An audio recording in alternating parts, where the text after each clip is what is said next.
Good morning students. तो आज हम स्टार्ट करने वाले हैं फिजिकल केमिस्ट्री का सेकंड चैप्टर केमिकल काइनेटिक्स। क्या स्टार्ट करेंगे? Chemical kinetics.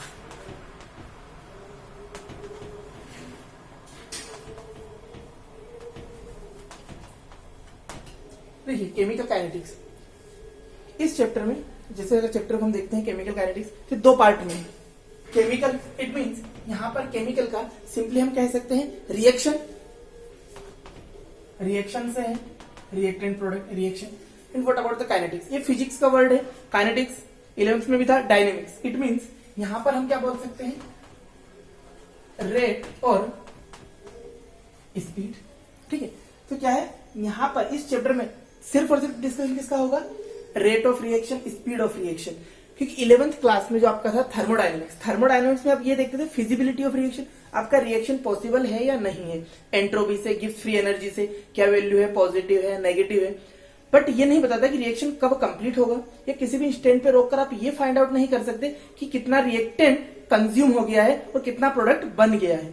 यहां पर हम कैलकुलेट करेंगे कितना प्रोडक्ट फॉर्मेशन हुआ है, रिएक्टेंट कंजम्पशन, ये सारी चीजें हम केमिकल काइनेटिक्स में कैलकुलेट करेंगे। ठीक है, तो इट मींस इस चैप्टर को अगर हम थोड़ा सा डिवाइड करें तो क्या क्या चीजें हम इसमें डिस्कस करते हैं। इसमें डिस्कस करेंगे सबसे पहले rate of reaction. Rate of reaction हम डिस्कस करेंगे।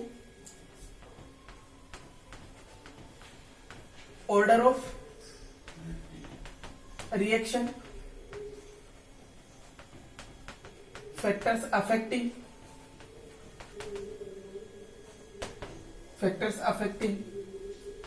Rate of reaction. मीन्स कौन कौन से फैक्टर है जो हमारी रिएक्शन के रेट को अफेक्ट करेंगे, क्या कंडीशंस है। तो दो टर्म यहां पर हम और डिस्कस करने वाले हैं। एक ही आपका टेम्परेचर कोएफिशिएंट, वो फैक्टर में ही आ जाएगा बट अलग से डिस्कस करेंगे। And most is collision theory.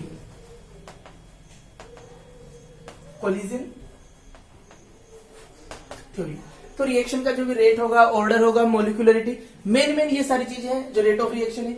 Order of reaction, यहीं पे हम ऑर्डर के साथ एक और वर्ड यूज करेंगे, molecularity of reaction, factor affecting, एक टेम्परेचर का एक फैक्टर आएगा, टेम्परेचर कोएफिशिएंट हम डिस्कस करेंगे।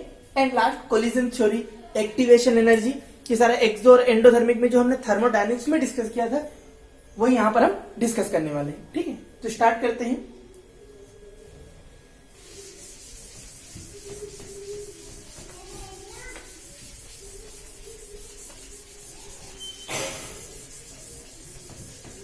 इट मीन्स हमारा जो केमिकल काइनेटिक्स है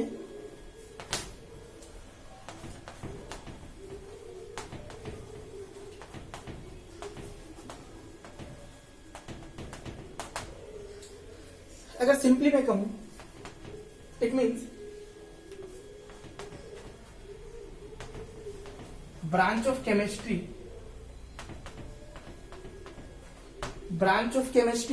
विच डील विथ, किसके साथ डील करेगा? which deal with rate of the reaction.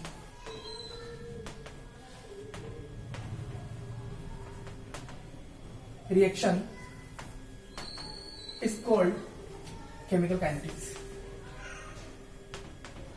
Chemical kinetics. Or one more way,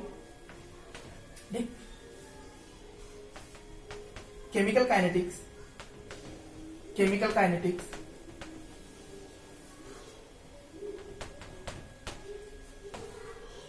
deal with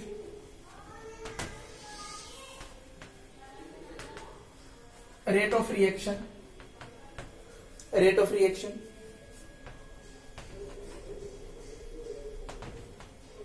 mechanism of reaction, and factor affecting, जो हमने टर्म्स लिखे थे, factors affecting reaction rate. It means ये दो तरह से हम डिफाइन कर सकते हैं। एक सिंपल कि केमिस्ट्री का वो ब्रांच जो किसके साथ डील करता हो, स्पीड ऑफ रिएक्शन और रेट ऑफ रिएक्शन। और in simple way chemical kinetics किसके साथ डील करता है? Chemical kinetics deal with rate of reaction rate of reaction, mechanism, किस मैकेनिज्म के थ्रू हमारा रिएक्शन हो रहा है, क्या उसका मैकेनिज्म है, किस टाइप का बॉन्ड बन रहा है, किस टाइप का नया बॉन्ड बन रहा है, पुराना बॉन्ड ब्रेक हो रहा है, एंड लास्ट फैक्टर्स, कौन कौन से फैक्टर पे रिएक्शन अफेक्ट होगी। ठीक, अब स्टार्ट करते हैं रेट के अकॉर्डिंग। आपने बहुत सी रिएक्शंस देखे होंगे, उस रिएक्शंस में क्या होता है कि कुछ रिएक्शन बहुत स्लो रिएक्शन होती है, कुछ रिएक्शन बहुत ही फास्ट होती है। इट मीन्स अगर हम कुछ देखें तो कुछ रिएक्शन को टाइम लगता है मंथ और year for the completion, complete होने में, और कुछ रिएक्शन है जो फ्यू सेकंड्स में कंप्लीट हो जाती है। यहां पर है on the basis of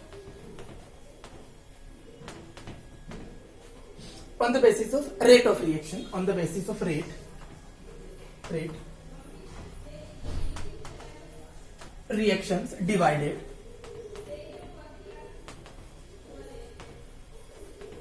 into three category. Three category में हमने डिवाइड किया है, थ्री कैटेगरी।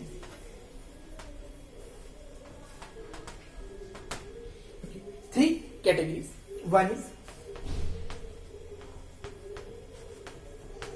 वेरी स्लो और इंस्टेंटेनियस, तुरंत हो जाएगा, instantaneous.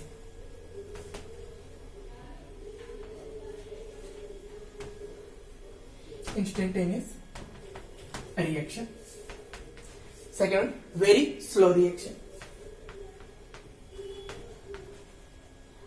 Very slow reaction. And the last one, moderate reaction, moderate rate reaction और simply moderate reaction.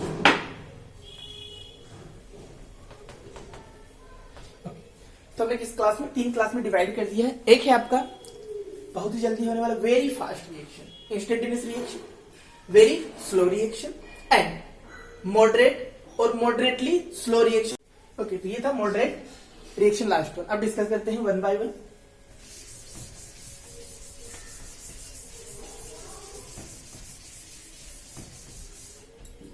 First, very slow reaction, sorry very fast, first very fast reaction. It means ये reactions क्या होंगी, complete हो जाएंगी few second, with in a few second. It means reactions which finished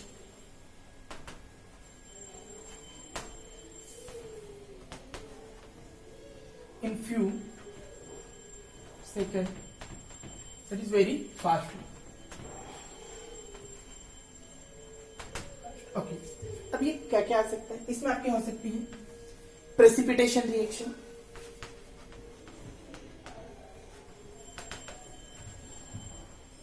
precipitation reaction. It means precipitation reaction किसका, AgNO, AgNO3 HCl। अगर आपने acid में डाला तो आपको तुरंत किसका मिलेगा, AgCl प्लस HL। ठीक, इट मीन्स इसका आपको पीपीटी मिल जाएगा, इसका सिल्वर क्लोराइड का। सेकेंड आपका न्यूट्रलाइजेशन, 10th क्लास में बैलेंसिंग था, न्यूट्रलाइजेशन रिएक्शन, न्यूट्रलाइजेशन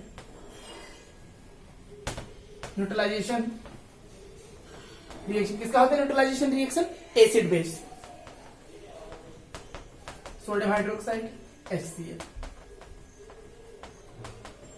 जैसे ही आपने मिक्स किया, कांटेक्ट में ले गया, रिएक्शन फिनिश्ड। और कुछ एग्जांपल है न्यूट्रलाइजेशन के बाद, कंबशन रिएक्शंस, कंबशन रिएक्शन कैसे, मेथेन को बर्न करते हैं, मीन्स हाइड्रोकार्बन फ्यूल जो है उन्हें बर्न करते हैं, तो वो क्या होता है, विद इन अ सेकेंड क्या हो जाते हैं, कंप्लीट बर्न हो जाते हैं, और आपको क्या दे देते हैं, वहां से फ्यूल यूज करते हैं, तो आपको क्या मिल जाता है, उससे एनर्जी मिल जाता है।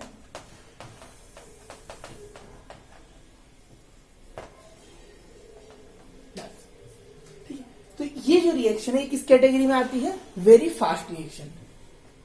ठीक है, इट मीन्स इनको कंप्लीट होने के लिए आपको कितना लगेगा, बहुत ही कम टाइम लगेगा, मीन्स फ्यू सेकंड्स लगेंगे। कितने? फ्यू सेकंड्स, नैनो सेकंड कह सकते हैं। कुछ रिएक्शन तो नैनो सेकंड में कंप्लीट हो जाती है। तो हमारा फर्स्ट क्लास कौन सा? Very fast reaction. अब इतना फास्ट रिएक्शन है तो इसका तो रेट डिटरमाइन नहीं करेंगे। नैनो सेकंड में है, एसिड बेस को आपने मिक्स किया, रिएक्शन कंप्लीट हो गया, तो आपको रेट कैसे पता चलेगा? तो इन रिएक्शंस का रेट हम नहीं कैलकुलेट करने वाले हैं, इनका रेट डिटरमाइन नहीं करने वाले, हम दूसरे पे चल रहे हैं।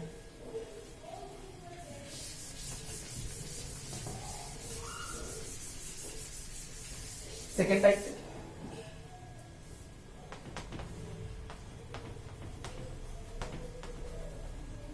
Very slow reaction. इस कैटेगरी में कौन सी रिएक्शंस आएंगी? बहुत ही स्लो प्रोसेस होने वाली। इट मींस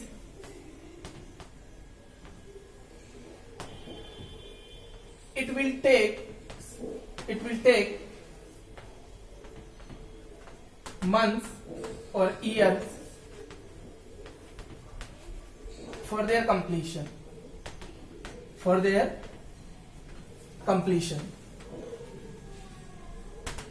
It means इनको कंप्लीट होने में क्या लगने वाला है?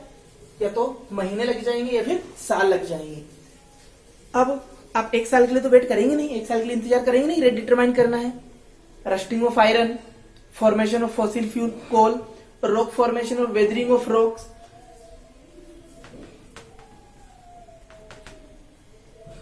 Rusting of iron. अब जो आयरन रोड या आयरन आर्टिकल है उस पर ये तो है नहीं कि आपका एक दिन या 2 दिन में रस्टिंग हो जाएगा उसका, ठीक है। उसके होने के लिए क्या होगा? 1-2 महीने तो लगेंगे। जब उसको आप किसके साथ रिएक्शन में आएगा? Water, moisture, air,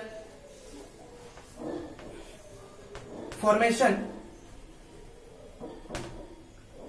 of fossil fuel और we can say formation of coal, ठीक है, फॉर्मेशन ऑफ पेट्रोलियम।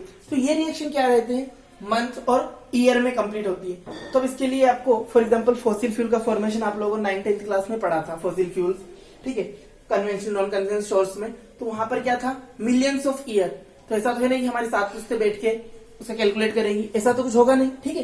तो ये भी हमारे डिस्कशन में नहीं आने वाला। मीन्स हम इसका भी रस्टिंग ऑफ आयरन और फॉर्मेशन ऑफ फॉसिल फ्यूल का रेट कैलकुलेट नहीं करने वाले हैं। तो आते हैं जिससे हमारा काम पड़ने वाला है लास्ट, इसलिए उसको हम लास्ट में डिस्कस करने वाले हैं, क्योंकि उसको लास्ट तक ही डिस्कस करना पड़ेगा। कौन सी category? Moderately slow reaction.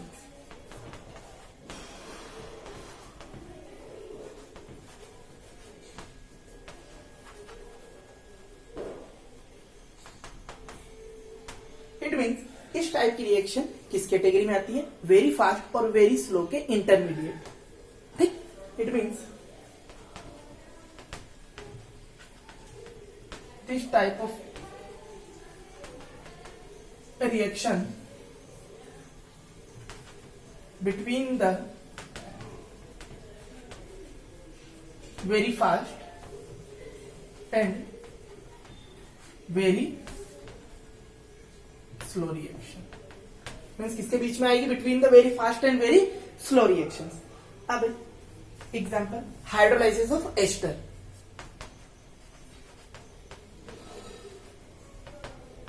Hydrolysis of ester. अब एस्टर किससे बना है? एसिड एंड 10th में भी था आपको, एस्टरिफिकेशन ऑर्गेनिक का रिएक्शन है। इट मींस एसिड और एल्कोहल के रिएक्शन से क्या बनता है? एस्टर बनता है। और क्या रिमूव होता है? कौन सा मॉलिक्यूल निकलता है? वाटर मॉलिक्यूल निकलता है, ऑर्गेनिक का है। बट यहां हम डिस्कस करें फिजिकल में। क्यों फिजिकल में?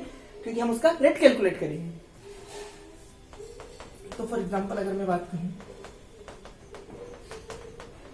अब उस एस्टर में मैंने क्या मिक्स कर दिया? हाइड्रोलाइज कर दिया, मीन्स वाटर को डाल दिया, तो क्या हो जाएगा? एसिड। यही रिएक्शन आपको 10th क्लास में था, दोनों ही थे, acetic acid and ethyl alcohol. और दूसरा है आपका जो हम डिस्कस करेंगे, inversion of cane sugar. Inversion of cane sugar. तो इसके इन्वर्जन में क्या बनेगा? ग्लूकोज और फ्रक्टोज बनता है, और वो उस पे आता है आपका डिस्कशन इन्वर्जन का, जो हम बायोमोलिक्यूल में डिस्कस करेंगे, डेक्स्ट्रो लियो रोटेटरी। बट यहाँ हमारा कंसर्न है कि ये जो रिएक्शन है यहाँ पर सिर्फ और सिर्फ हमारा कंसर्न किससे है? हमारा कंसर्न यहाँ पर सिर्फ और सिर्फ है उसके रेट से। हाँ, इन रिएक्शन का रेट हम कैलकुलेट कर लेंगे और इसी का रेट कैलकुलेट होता है किसका, मॉडरेटली स्लो रिएक्शन का। तो हमारे काम की चीज क्या है, मॉडरेटली स्लो रिएक्शन, वो सारे रिएक्शन जिनका रेट इंटरमीडिएट हो, वेरी फास्ट और वेरी स्लो रिएक्शन। ठीक, तो ये था आपका इंट्रोडक्टरी पार्ट। अब जो हमारा डिस्कशन है how to calculate rate of reaction. ठीक, तो आते हैं नेक्स्ट पे, रेट ऑफ केमिकल रिएक्शन कैसे कैलकुलेट करते हैं।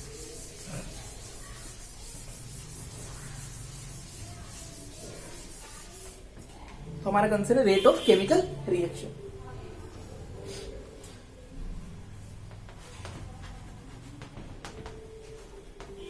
Rate of a chemical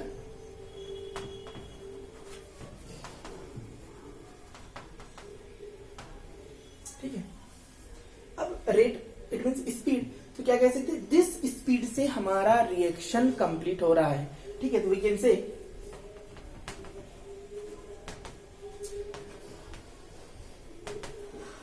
rate of chemical reaction means speed और वेलोसिटी, स्पीड और velocity,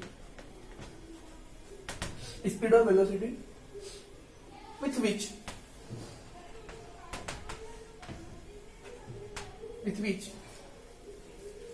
reaction takes place,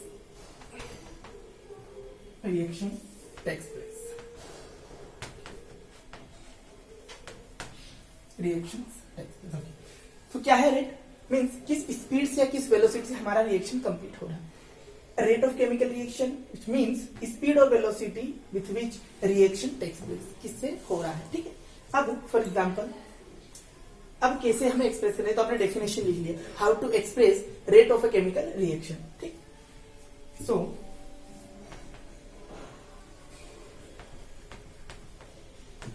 expression for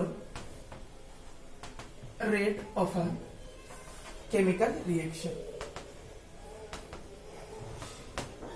expression for rate of a chemical reaction, for assume करते हैं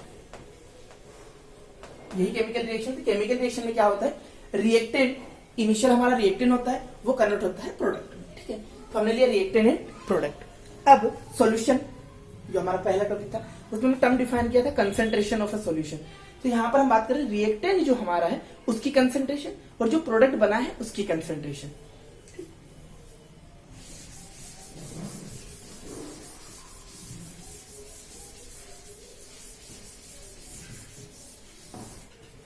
So we can say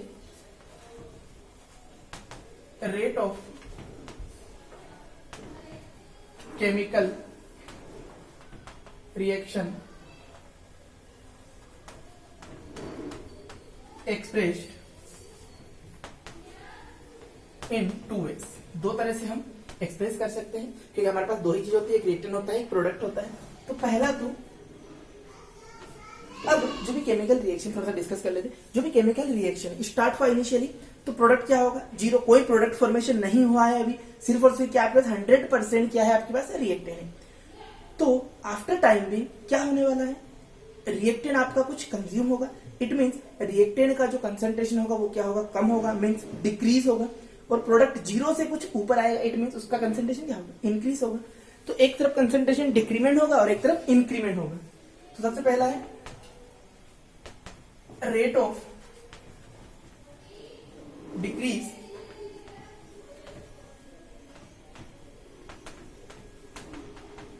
concentration of reactant. Means या तो आप जिस rate से हमारे रिएक्टेंट का कंसंट्रेशन कम हो रहा है, डिक्रीज हो रहा है, वो भी रिएक्शन का रेट हो सकता है, या फिर rate at which product concentration increase, rate at which product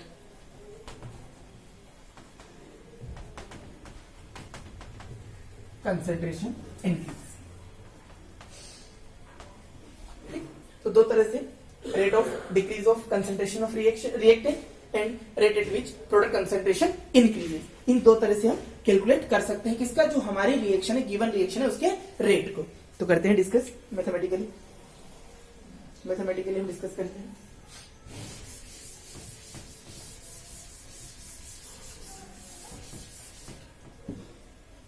एक रिएक्शन हमने अज्यूम की है, ठीक है। Let's suppose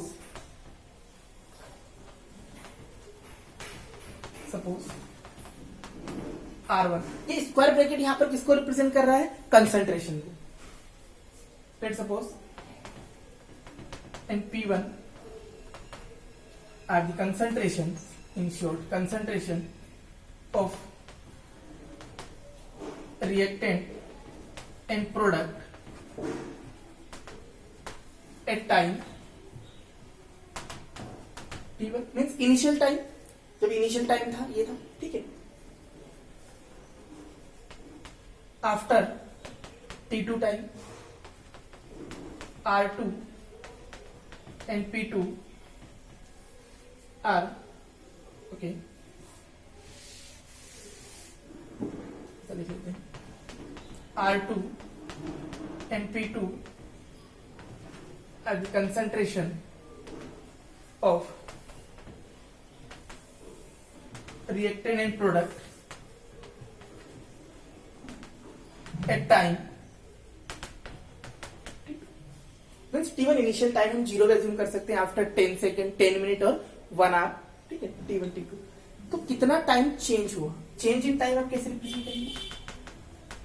T2 minus T1, ठीक। और यहां पर कितना कंसंट्रेशन आपका चेंज हुआ? तो इसका मतलब क्या है? Change in concentration of reactant. तो क्या होगा? Final concentration minus initial concentration.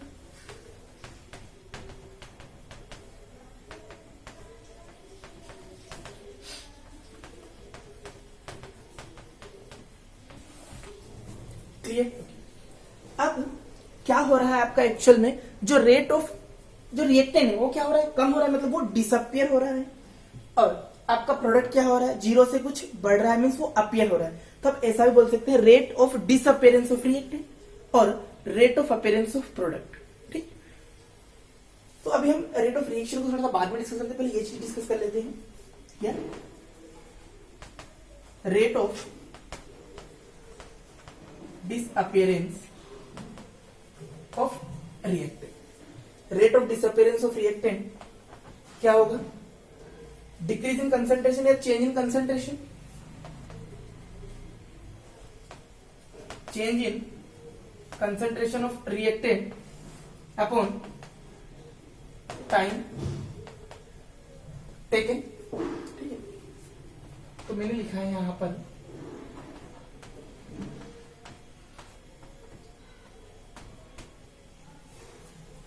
Delta, और इसका मीनिंग हुआ minus R2 minus R1, minus sign हम बाद में डिस्कस करेंगे, T2 माइनस T। क्लियर? ये था rate of disappearance of R reactant. Second, rate of appearance of product P, ठीक। वो क्या होगा? Change in concentration,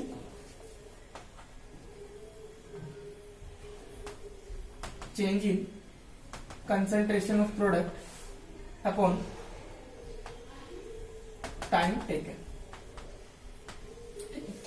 upon time taken.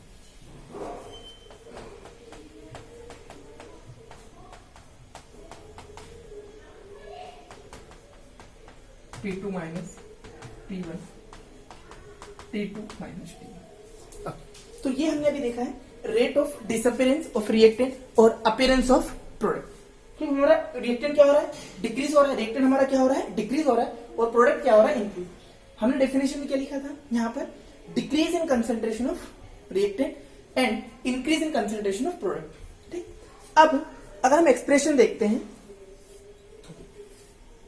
Negative sign है और यहाँ पर पॉजिटिव साइन, मीन्स कोई साइन है मीन्स पॉजिटिव है। इसके बारे में डिस्कस करते हैं।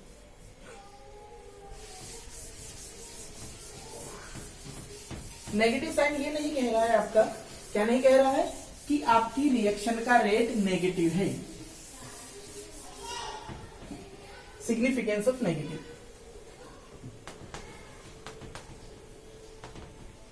Significance of negative sign.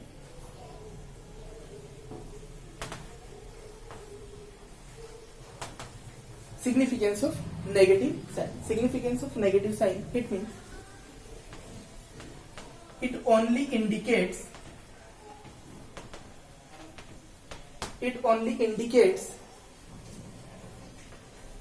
decrease in concentration of reactant and not, और क्या नहीं बताएगा, and not rate of reaction is negative. Okay, clear? वो सिर्फ और सिर्फ क्या बता रहा है कि हमारे रिएक्टेंट की कंसंट्रेशन कम हो गई है, डिक्रीज हो गई है, and not rate of reaction negative. नहीं तो आप कहने लगोगे अगर आपको रिएक्टेंट के टर्म में रेट ऑफ रिएक्शन बताना है तो नेगेटिव और प्रोडक्ट के टर्म में पॉजिटिव। ऐसा बिल्कुल भी नहीं है। क्यों नहीं है? क्योंकि जब आपने लिखा उसे ओवरऑल रेट ऑफ रिएक्शन तो पॉजिटिव ही होगा आपका। देखिए इस नेगेटिव साइन को हमने लगाया, इसको देखते हैं, R2 R1 T2 minus T। तो T2 टाइम तो बड़ा ही रहेगा, मीन्स ये वाला वैल्यू तो पॉजिटिव ही आने वाला है। यहां पर देखिए इनिशियल जो रिएक्टेंट का कंसेंट्रेशन था, आफ्टर सम टाइम वो कुछ कम ही हुआ होगा, मीन्स R2 क्या होगा, R2 less than R1। R2 का जो कंसेंट्रेशन है वो कम होगा, तो ये ओवरऑल वैल्यू क्या आएगी, negative. Negative and negative positive, it means rate आपका पॉजिटिव ही रहने वाला है। ठीक, अब बात करते हैं, तो हो गया अपेरेंस डिसअपेरेंस। सो हमने जो इनिशियल बोला था कि आपकी रेट ऑफ रिएक्शन को कैसे एक्सप्रेस करना है, तो या तो आप इन टर्म्स ऑफ रिएक्टेंट कर सकते हैं या इन टर्म्स ऑफ प्रोडक्ट कर सकते हैं। तो एक स्टेटमेंट में लिख लेते हैं,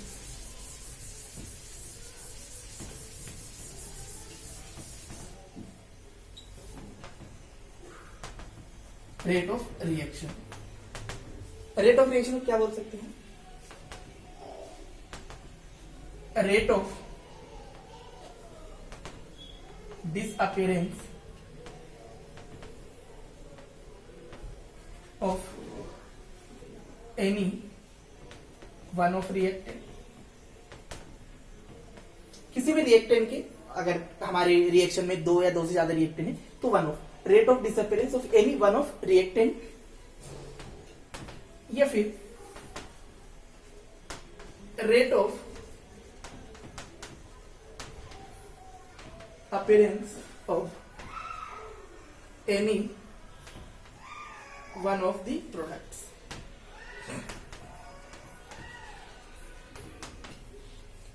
ठीक, इट मीन्स हम रेट ऑफ रिएक्शन या तो डिसअपियरेंस ऑफ रिएक्टेंट के टर्म में एक्सप्रेस कर सकते हैं या appearance of product. It means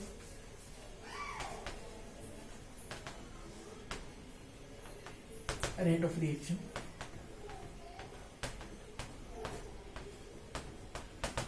equals to, कहीं कहीं आपको पॉजिटिव मिलेगा। ठीक, तो सिंपल से इसका न्यूमेरिकल्स भी आते हैं, सिंपल से जो हम डिस्कस करेंगे नेक्स्ट वीडियो में। ठीक है, तो ये था आपका अपीयरेंस डिसअपीयरेंस। ठीक है, rate of reaction, appearance disappearance. अब इसका जो मैथमेटिकल एक्सप्रेशन है वो हम देखते हैं। अगर हमारा रिएक्शन है उसके कोफिशिएंट सेम है रिएक्टेंट प्रोडक्ट के या डिफरेंट कोफिशिएंट है। ओके, अब हम देख रहे हैं mathematical expression for rate of reaction.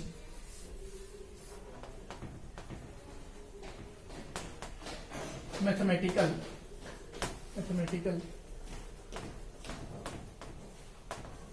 Expression rate of reaction, mathematical expression of rate of reaction. Okay, mathematical expression for rate of reaction. First में है आपका for same stoichiometric coefficient,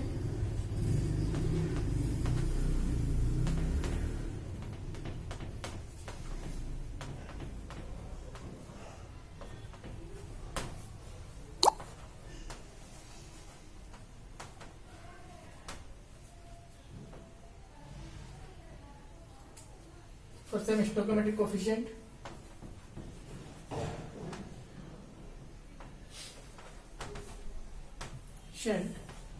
of reactant and product. It means stoichiometry means सभी का coefficient क्या है 1 1 1। तो यहां पर जो रेट ऑफ रिएक्शन आप सिंपली बोल सकते हो रेट ऑफ रिएक्शन। रिएक्टेंट के टर्म में हमें क्या करना है नेगेटिव, इट मीन्स माइनस सारे इक्वल होंगे disappearance of reactant and appearance of product.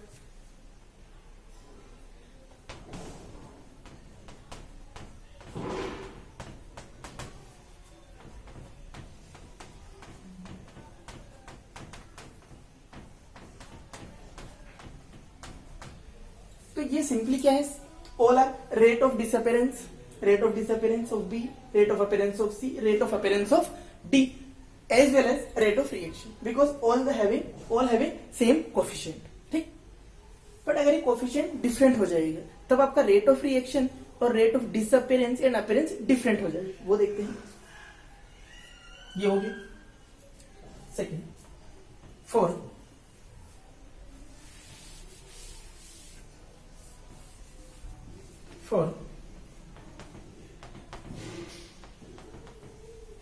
For different stoichiometry. अभी क्या हुआ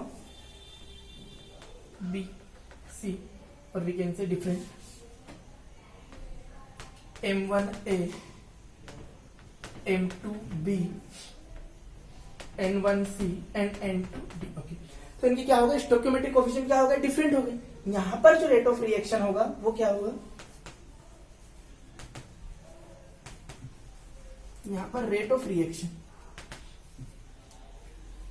जो भी कोफिशिएंट है उसको क्या करना है डिवाइड कर देना, इट मीन्स और कोई चेंज नहीं।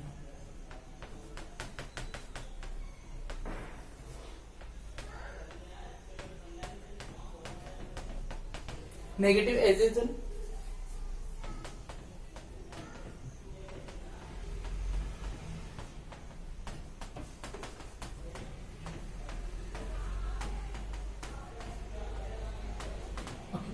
अब जब आप स्टोइकियोमेट्री से डिवाइड कर देंगे किसी के टर्म में भी आप ए बी सी डी किसी के टर्म में भी आप रेट ऑफ रिएक्शन निकाल सकते हैं। इट मींस कैसे निकालना है, जिस भी टर्म में रेट ऑफ रिएक्शन निकालना है उसके कोफिशिएंट से उसकी अपीयरेंस और डिसअपीयरेंस को डिवाइड कर दें। For example 1/m1 delta A D T, यह है rate of reaction. But simple अगर आपसे पूछे डिसअपीयरेंस ऑफ ए तो ये होगा आपका rate of disappearance of A, rate of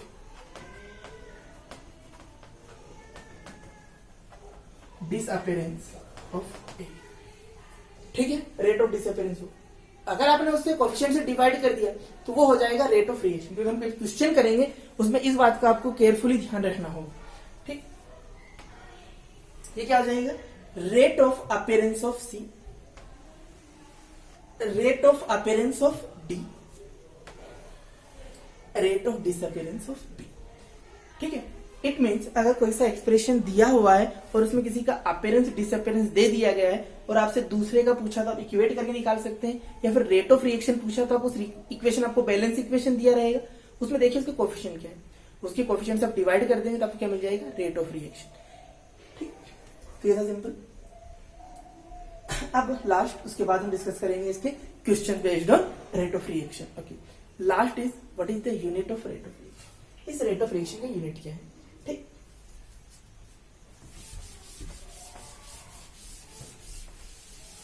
तो हम नीचे से डिस्कस करेंगे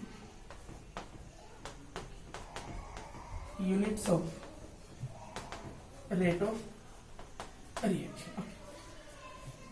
इसी को किसी में देख लेते हैं। ये क्या है concentration molarity, it means mole पर लीटर इनवर्स, और क्या है टाइम सेकेंड इनवर्स, या फिर ये तो मोल पर लीटर ही रहेगा, यहां पर आप चेंज कर सकते हैं mole litre inverse, minute inverse और मोल लीटर इनवर्स और इट मीन्स जनरली सेकंड में गिवन रहता है। ठीक है, ठीक, मोल पर लीटर पर सेकेंड। ठीक, अब इन केस ऑफ गैसेस, अगर गैस रहेगा आपका रिएक्टेंट प्रोडक्ट तो वहां पर वो कंसंट्रेशन हम टेम्परेचर हम अगर कांस्टेंट करें, ठीक है, तो ये क्या हो जाएगा, कंसंट्रेशन किस टर्म में आ जाएगी, इट मीन्स हम वहां पर कंसंट्रेशन में क्या लेंगे, पार्शियल प्रेशर। तो वहां पर यूनिट क्या हो जाएगा गैसेस के लिए, फॉर गैस एटीएम पर सेकेंड और एटीएम पर मिनट और एटीएम पर आवर। तो ये था आपका rate of reaction, types of rate of reaction. Next video में हम डिस्कस करेंगे question based on rate of reaction, appearance, disappearance of reactant, appearance of product, उसमें हम डिस्कस करेंगे। यहां पर सिर्फ आपका थ्योरेटिकल पार्ट कंप्लीट होता है। ठीक है, तो आज के लिए इतना ही काफी है। Have a good day.